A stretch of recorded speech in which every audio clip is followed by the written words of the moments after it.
¿Qué tal? ¿Cómo está? Me da gusto saludarlo en esta tarde y vámonos de lleno con la información.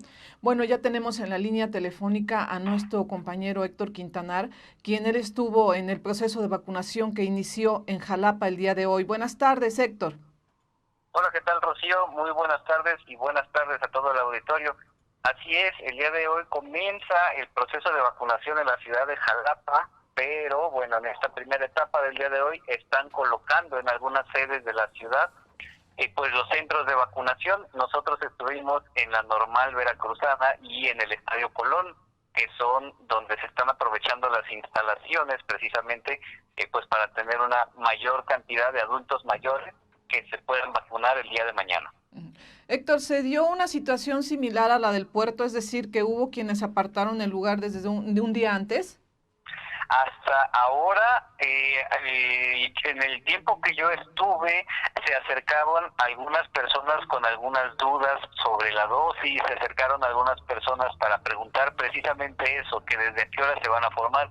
Tengo entendido que sí había personas que empezaron a hacer filas, pero que también fueron disuadidos por algunos miembros de la Secretaría de Bienestar, quienes los invitaron pues a regresar a sus casas precisamente para evitar eso, ¿no? Que eviten el formarse y diciéndoles que hay vacunas para todos y que hay que esperar hasta mañana. En los centros que tú visitaste, ¿la afluencia fue regular? ¿Había poca asistencia? Platícame, ¿cómo andaban por ahí?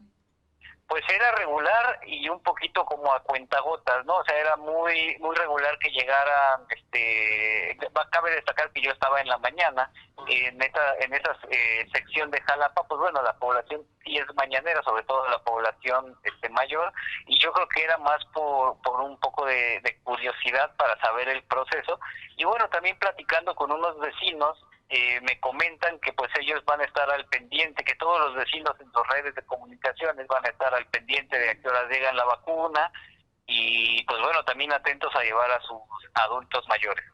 ¿Tuviste oportunidad de platicar con alguna persona que fue a aplicarse la vacuna?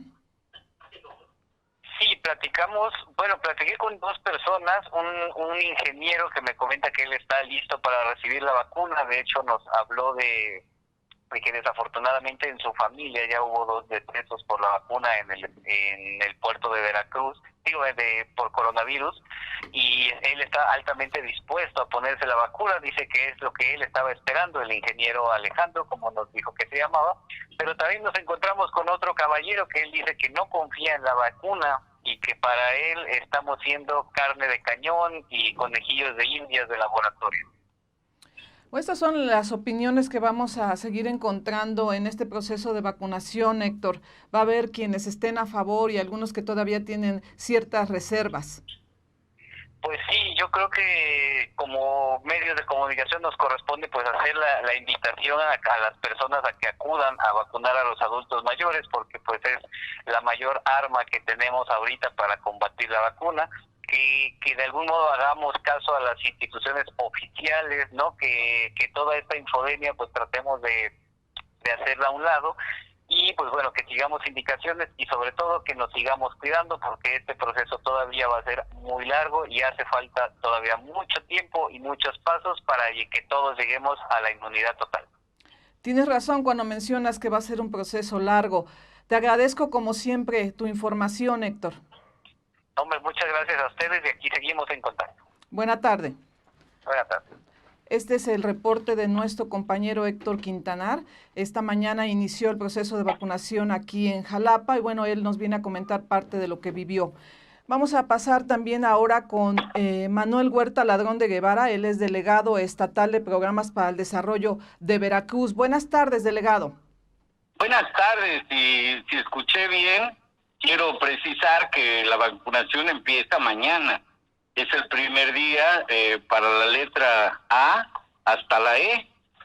Vamos en un sistema de que dependiendo tu apellido, del padre, en este caso, el primer apellido, vamos hasta ubicar la zona donde vivimos y hay un punto de vacunación que se refiere a esa zona, a ese apellido, a este día, y a partir de mañana iniciamos y en 10 días culminamos. Los últimos días son para atender los que están en estado de postración y luego los que de alguna manera se rezagaron. no pudieron estar por un problema particular, alguna causa, se enteran tarde y pueden tener 2 últimos días a partir de mañana para poder ser vacunados. ¿Se tiene ya un abasto programado? Sí, claro, lo más importante es eso, que la gente sepa que el Consejo Nacional de Vacunación, el Consejo Nacional de Salubridad y el Programa Nacional de Vacunación tienen la garantía de que hay un abasto suficiente. Ha habido un trabajo diplomático y un esfuerzo del pueblo, pagan sus impuestos, se administran con mucha transparencia, se administran con la política de austeridad, con el combate a la corrupción, y bueno, pues gracias a esto y al trabajo diplomático hay un suministro de vacunas, que aunque es muy inequitativo a nivel internacional, porque solo 10 países se agencian el 80% de las vacunas y el resto de vacunas que se producen quedan para el resto del planeta, y eso es muy inequitativo. Hoy se inició... Pero para México hay los compromisos, los contratos, y hay un abasto para el compromiso cumplir, lo cual es que a finales del mes de abril, principios de mayo, estén vacunados todos los adultos mayores, y dentro de ese programa entra Jalapa mañana, así como entrarán algunas otras ciudades en próximos días. Ayer ya se habló de Boca del Río, Costa Rica, probablemente Orizaba. Hay una organización, estoy hablando de grandes ciudades, porque en paralelo vacunamos en muchos municipios. Ya ahorita llevamos más de 49 y esta semana estamos vacunando en otras 20. El municipio ha tenido un rol fundamental también en el equipamiento, en el apoyo. Ha habido una participación de varios sectores, la normal, escuelas de la Secretaría de Educación veracruzana y de la educación pública, como el COBAEP, en fin. Hay mucha participación de las instituciones, de los gobiernos y de la sociedad, y pues vamos para adelante. Así es, delegado, pues oportuna la información que nos acaba de dar sobre el proceso de vacunación que se va a llevar a cabo aquí en Jalapa. Me gustaría, antes de terminar la llamada con usted, hablarle acerca de otro tema también no menos importante. Hoy un juez federal otorgó la suspensión provisional para todas las acciones derivadas de la reforma a la ley de la industria eléctrica en nuestro país. ¿Qué opina sobre eso? Bueno, ha sido como parte de todo lo que nuestro pueblo está empujando en esta transformación. Hay una lucha por conquistar nuestra soberanía en varios niveles, la alimentaria, la energética, que es vital, y bueno, pues hay una serie de acciones legislativas y administrativas que se han tomado. Había mucha entrega de nuestros recursos y nuestro patrimonio a intereses inclusive del extranjero, y esto se ordena y esto provoca algunos litigios, provoca algunos debates, pero el proceso de rescate de la industria eléctrica, que bien comenzó Adolfo López Mateos en la fase final, y aunada a los trabajos patrióticos que hace nuestro Congreso, nuestro presidente, pues vamos para adelante. Bien, pues le agradezco su opinión, delegado.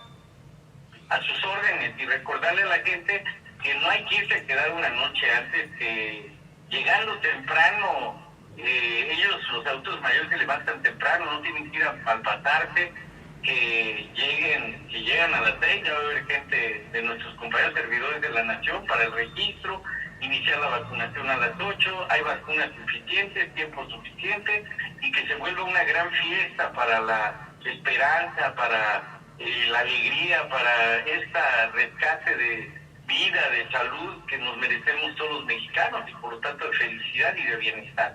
Muchas gracias por informarle al pueblo. Gracias a usted, que tenga excelente tarde.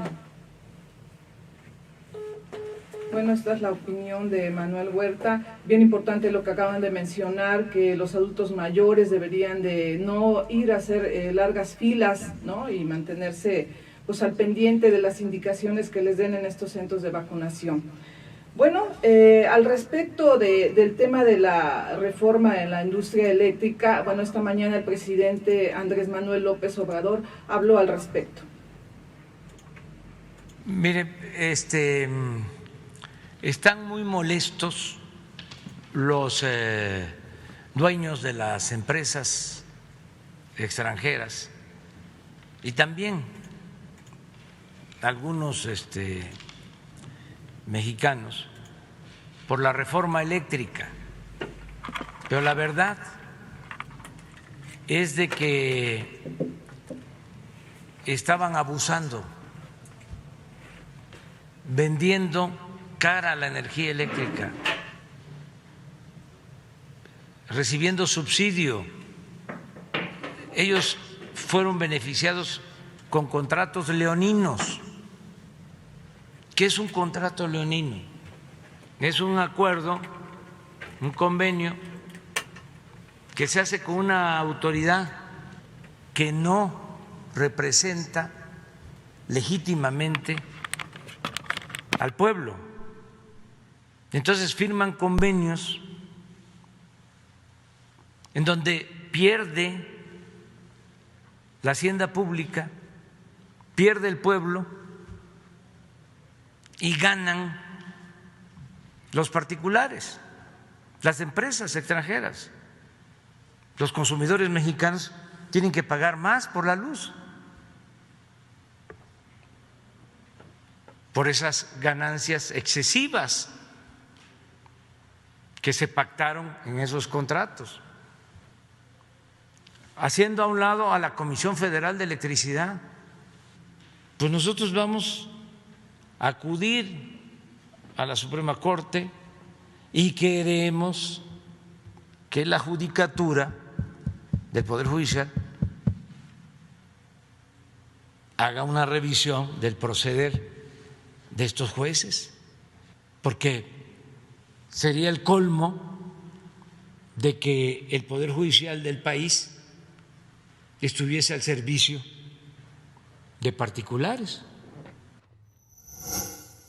Gobierno de México. Bueno, pues estas son las palabras del presidente de la República. Bueno, si recuerda, apenas el pasado 9 de marzo fue aprobada esta reforma a la industria eléctrica. Y bueno, esta reforma prioriza el despacho de energía a la Comisión Federal de Electricidad y pone en un segundo plano a los productores particulares. Y bueno, también quiero agradecer que haya tomado la llamada a Emilio Rodríguez Almazán. Él es ecologista y es integrante de la Asamblea Veracruzana de Iniciativas y Defensa Ambiental. Buenas tardes, Emilio. Me gustaría preguntarte tu opinión respecto a la suspensión provisional que realizó un juez federal a la reforma a la ley de la industria eléctrica. Con todo gusto, un fuerte saludo a todas y todos.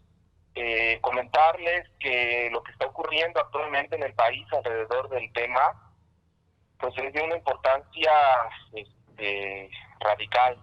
Creo que ha sido significativo pues la decisión que ha tomado el Ejecutivo Federal de enfrentar a los privados en el tema de la generación de energía eléctrica. Sin embargo, para los ecologistas y para los pueblos, esto todavía se queda corto. Y es que el juez federal, Juan Pablo Gómez Fierro, del Juzgado Segundo de Distrito en materia administrativa, dio una suspensión provisional a la ley de la industria eléctrica que se publicó en el Diario Oficial de la Federación el 9 de marzo de este año. Y esta iniciativa que fue propuesta por el Ejecutivo no tuvo ni un solo cambio en la Cámara de Diputados ni en el Senado. Fue publicada tal cual se envió por parte del Ejecutivo. Hay una discusión de fondo que me gustaría plantear después de esta reflexión sobre la suspensión que dio este juez, Juan Pablo Gómez. Hay dos cosas que son muy importantes de este amparo que fue aceptado por el segundo juzgado de distrito, y es que dice que podría tener un efecto general proteger y garantizar los derechos de la libre competencia y la libre concurrencia en una dimensión individual y colectiva. Es decir, le otorga el amparo ante la industria eléctrica a esta modificación a una empresa fotovoltaica del norte del país y dice que le entrega este amparo a ella y a todos sus amigos para que se entienda en términos coloquiales. Esta sentencia, yo recuerdo muy bien cuando se aprobó la reforma energética, ya hubiésemos querido una interpretación de este tipo por parte de los juzgados. Diferentes organizaciones y pueblos de todo el país metieron amparos a la reforma energética que promovió Enrique Peña Nieto, y ninguno de estos fue aprobado con tanto esmero, con tanta rapidez como lo fue para proteger, ojo, la libre competencia y la libre concurrencia. Esto es, se protege el libre mercado, se protege a la propiedad privada y no se protege a los derechos humanos ni a los derechos en específico de las comunidades y pueblos indígenas. Esto es muy relevante. La segunda es que el juzgado advierte algo en su documento que sobra, pero que es una señal fuerte para el Ejecutivo, ya que advierte una pena de 3 a 9 años si no se cumple el amparo. Esto es conocido, pero lo da en su escrito pues como una amenaza, francamente, hacia el Ejecutivo y hacia la Secretaría de Energía, que tienen que acatar este amparo y tienen que suspender todas las disposiciones que derivaron de esta reforma a la industria eléctrica. Queda un paso siguiente, que es el 18 de marzo, habrá una audiencia incidental y tiene el Ejecutivo, la Secretaría de Energía y todas las instancias competentes abierta la impugnación ante cualquier tribunal colegiado. Entonces, esto es una discusión muy amplia en realidad, que se está concentrando en los juzgados, en este poder de la nación, que defiende de manera clara el interés del sector privado. Esto es sumamente importante a escala nacional, por supuesto, porque pese al cambio de gobierno, pues el cambio de poder no está dado en lo absoluto, el cambio de régimen no está. Y nosotros, como organizaciones ecologistas y organizaciones de pueblos indígenas y campesinos, pues miramos esto con preocupación, porque tanto en la reforma energética como en la propuesta de ley de la industria eléctrica de Andrés Manuel López Obrador se omiten los derechos de las comunidades y pueblos indígenas y los derechos de la naturaleza, el derecho a un medio ambiente sano. Tanto la reforma energética de Peña Nieto como la propuesta que hace en la reforma que hizo Andrés Manuel, pues quedan supeditadas todas estas disposiciones y normas internacionales al beneficio, por un lado, del sector privado y por otro lado, con la aparente visión de nacionalismo supeditada a una colectividad general que representa todavía un modelo económico que lastima a los pueblos. Voy a comentar lo siguiente, que es una información de los compañeros de Geocomunes, es un colectivo. Ellos demuestran de manera clara que el planteamiento que hay alrededor de las renovables es falso en su planteamiento. Esto es, las renovables no están reemplazando la generación eléctrica basada en fósiles. La energía fósil sigue siendo preponderante en los medidores de nuestros hogares y de la industria. No se ha reducido ni se va a reducir la emisión de CO2, al contrario, se va a seguir fomentando. Para cumplir el 35% de la meta de generación con energías renovables que se planteó, se requiere la superficie de 5.6 veces la Ciudad de México. Es decir, se tendría que instalar campos de generación fotovoltaica con este equivalente de superficie, pues en agravio de quien se cruce en el camino. Este modelo sigue fomentando el extractivismo en la minería y el fracking. Y es que todos los insumos que se requieren para la generación de energías renovables requieren de estos minerales y requieren del gas natural que hay en nuestro subsuelo y que hacen usufructo los privados.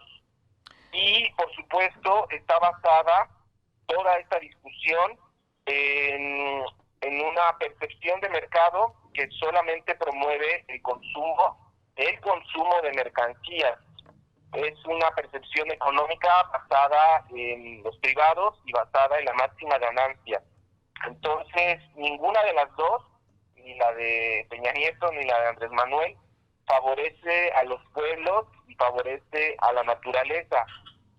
Es muy importante recordar lo que ocurrió a principios de año, si recordarán hace unas semanas en Estados Unidos con la discusión del gas natural, y en el norte del país también con los apagones que se estuvieron dando, y es que la generación eléctrica tiene un vínculo estrecho con los fósiles, con el carbono, con el petróleo y con el gas natural. Así es, Emilio. Entonces, quedó demostrado que supeditar la soberanía energética de nuestro país al coloso de Norteamérica, que es Estados Unidos, pues es entregar nuestra soberanía de manera llana. Con la mano en la cintura, quien va a ser favorecido ante una escasez, pues obviamente serán las industrias y será la población de nuestro vecino del norte. Hay cifras muy contundentes al respecto que me gustaría compartir, que son de la Secretaría de Energía, de la perspectiva del sector eléctrico 2015-2019. La reforma energética fue aprobada con estas nociones.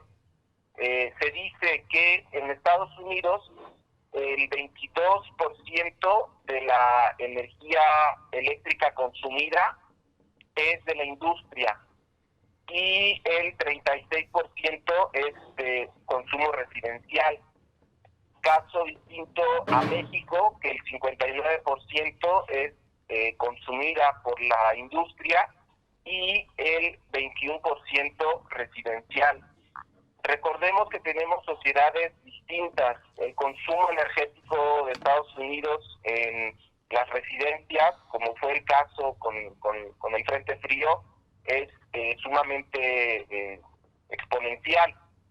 Ocupan mucha energía para calentar sus hogares, ocupan mucha energía para trasladarse y para generar sus mercancías. Y nosotros afirmamos que vivimos en una sociedad adicta a la energía, y como cualquier adicto nunca va a reconocer su adicción, y cuando se le suspende la dosis, pues se generan crisis importantísimas, que es lo que ocurrió en Estados Unidos y que también se reflejó en nuestro país. Así es, Emilio. Pues la verdad es que toda esta información que nos has dado, incluso con datos duros, es bien importante, y sobre todo ustedes como movimiento ecologista. Yo te quiero agradecer mucho tu participación en este programa. No, con todo gusto. Un fuerte saludo a todos los amigos y amigas de la jornada, y espero en verdad que esta reflexión abone a que las comunidades, los pueblos y también la naturaleza pueda ser defendida por toda la sociedad en su conjunto. Así es, Emilio. Pues muchas gracias por tu información. Buena tarde.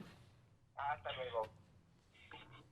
Bueno, pues ahí tenemos la opinión de Emilio Rodríguez Almazán. Él es ecologista y, como le mencioné al principio, es integrante de la Asamblea Veracruzana de Iniciativas y Defensa Ambiental. Nos mencionó datos duros interesantes. Y bueno, pasando a otros temas y continuando con lo de la pandemia, tenemos ya a Miguel Salvador Rodríguez. Él es periodista cultural. Buenas tardes, Miguel.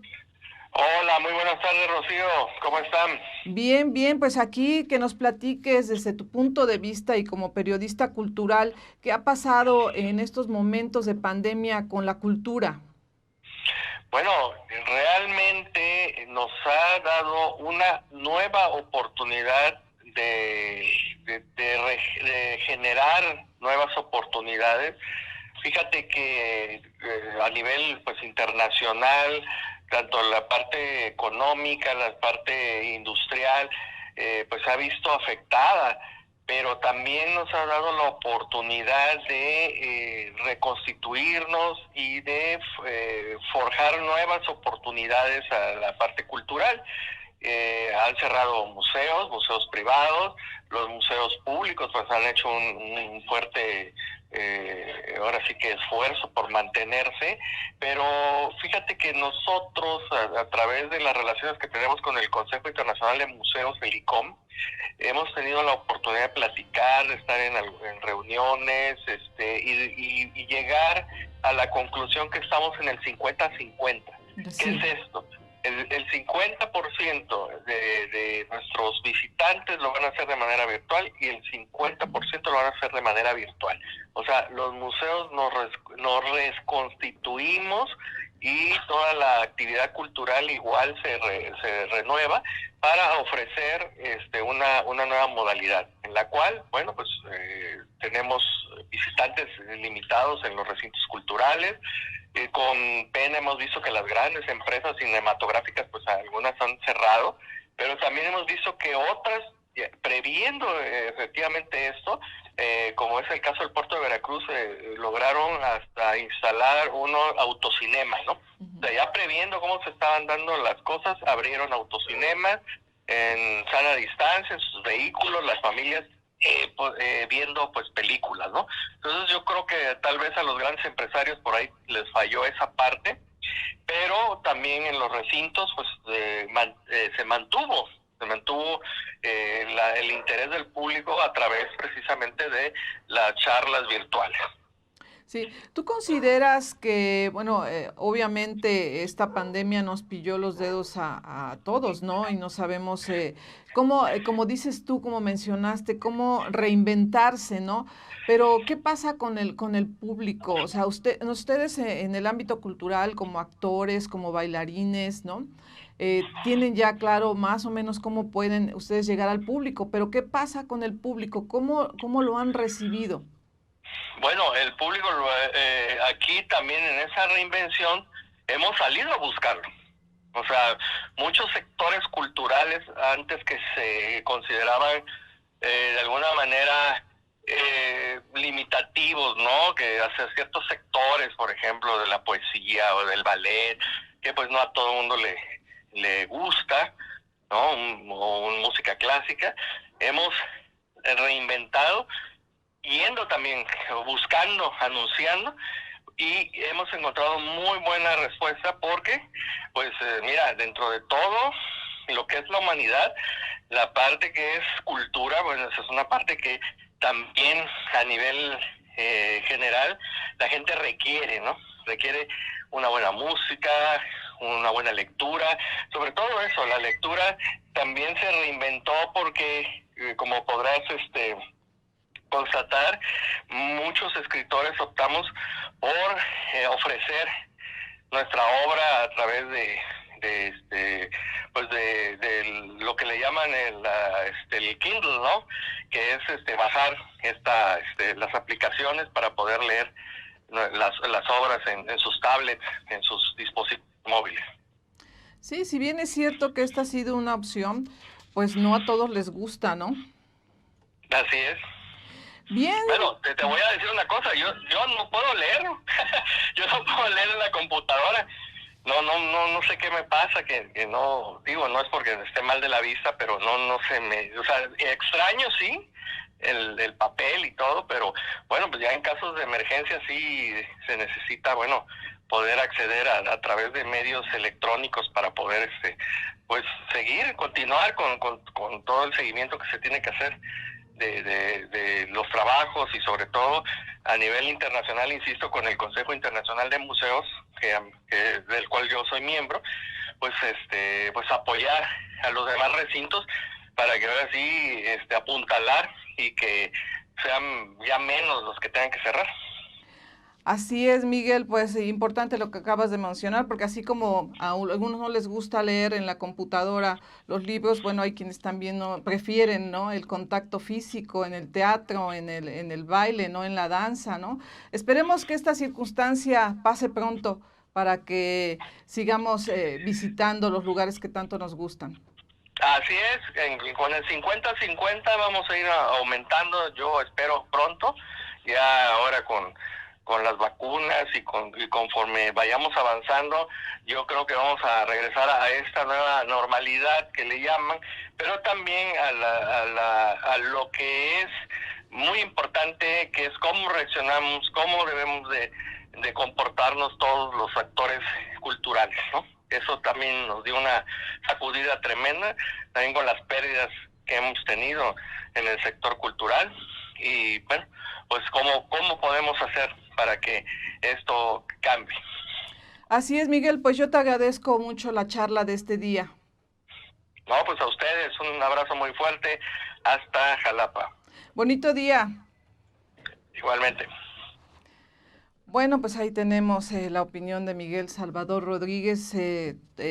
Obviamente esto de la pandemia pues movió muchos temas y entre ellos la cultura, que es algo tan importante. De esta manera vamos a terminar el segmento por el día de hoy. Le agradezco su compañía y nos vemos la próxima semana.